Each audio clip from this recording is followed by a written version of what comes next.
Pak Jokowi sebagai presiden yang pernah menjabat 2 periode 10 tahun, menurut saya tidak boleh mengenal kata menyerah atau mengakhiri pengabdiannya.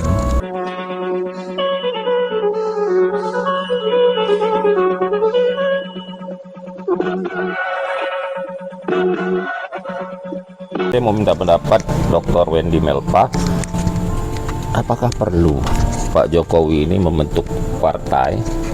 Kemudian yang kedua, kan ketua PSI itu anaknya sendiri, tapi kenapa dia mau ngambil alih itu? Secara etis menurut saya kurang baik gitu ya, etikanya nggak baik. Orang sudah anaknya, kenapa dia harus ngambil alih lagi gitu soal itu? Bagaimana Dr. Wendy Melpa pendapatnya? Terima kasih Bang Ferdi.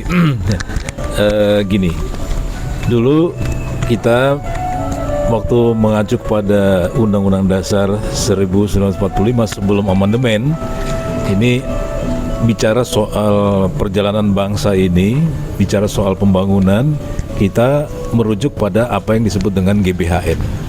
Terus kemudian GBHN ini dirubah. Sekarang pemerintahan kita tidak lagi menggunakan GBHN sebagai sandaran.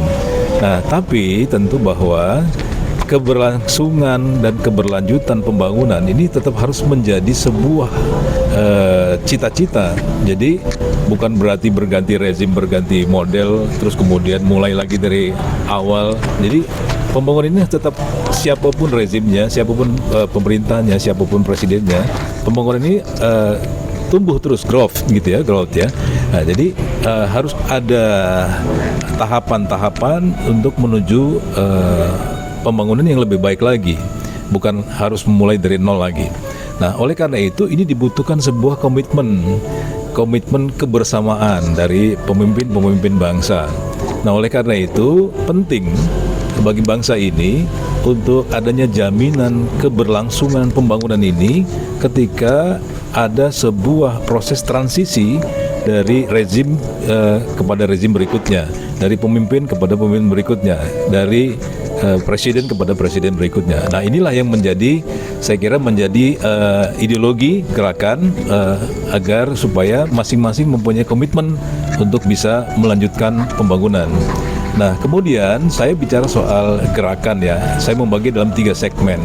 Ada gerakan moral, ada gerakan sosial, ada gerakan politik. Nah, biasanya gerakan moral ini kan dimainkan sama teman-teman yang ada di mahasiswa, kelompok-kelompok kritis dan sebagainya. Terus kemudian gerakan sosial, termasuk sosial politik di dalamnya, itu dimainkan oleh semacam Bang Regen yang bermain di relawan lah ya gitu. Tetapi bahwa sistem politik kita itu menegaskan bahwa pilar demokrasi itu adalah, atau pilar politik kita ini adalah partai politik. Nah, oleh karena itu tentu kualitas dan pencapaian gerakan politik ini akan lebih signifikan, bisa dirasakan bagi pengaruhnya pembuatan kebijakan politik, kebijakan publik untuk masyarakat dan untuk pembangunan, itu ketika kita menyuarakannya melalui partai politik, karena sesuai dengan fungsinya partai politik sebagai aspirasi, penyalur aspirasi rakyat. Nah, oleh karena itu tadi berkaitan dengan pertanyaan siapa sekarang pilar pendukung dan sebagainya, tentu saya juga mengapresiasi, mendorong dan mendukung nih, kayak orang-orang seperti Bang Regen ini, jangan cuma hanya bermain di tataran relawan gitu, tapi bermainlah, tingkatkan kapasitasnya di partai politik, karena itulah pertarungan politik yang real, yang nyata, yang juga bisa mempunyai dampak kepada pembuatan kebijakan politik di negara ini. Tentu memang kita tidak bisa menyebutkan bahwa politik itu sebagai panglima, tetapi bahwa memang mekanisme politik, kemudian pengambilan keputusan, demokrasi kita dasarnya adalah keputusan-keputusan politik.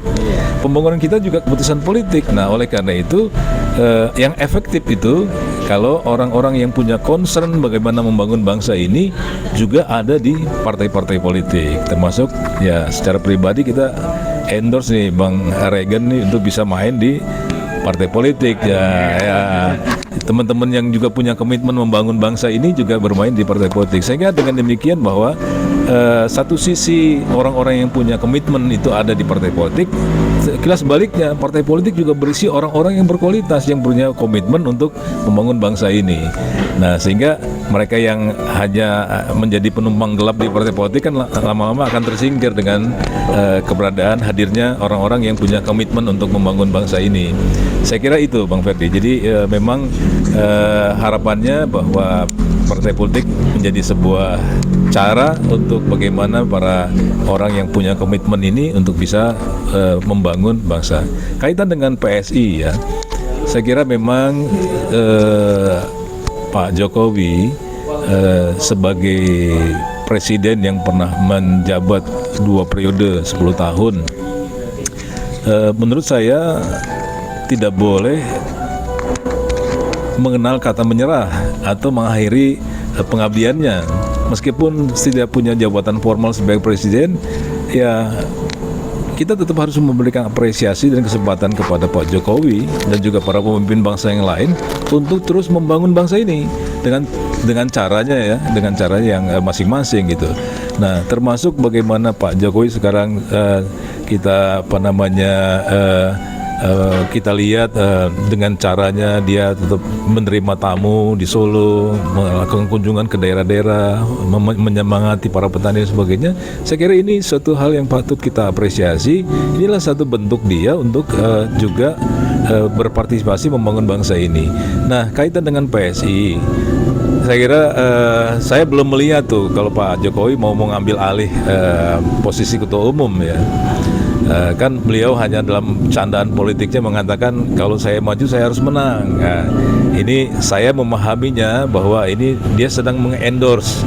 Dia mengendorse apakah juga Kaisang sebagai calon ketua di situ atau juga include juga mengendorse PSI sebagai partai politik sehingga ke depan PSI bisa lebih besar dan bisa merebut kursi di parlemen yang lebih cukup signifikan sehingga bisa juga sebagai jembatan, saya pinjam istilahnya Bang Ferry tadi, sebagai jembatan atau sebagai alat perjuangan untuk juga dijadikan sebagai cara untuk menyalurkan aspirasi politik membangun bangsa ini. Saya kira gitu.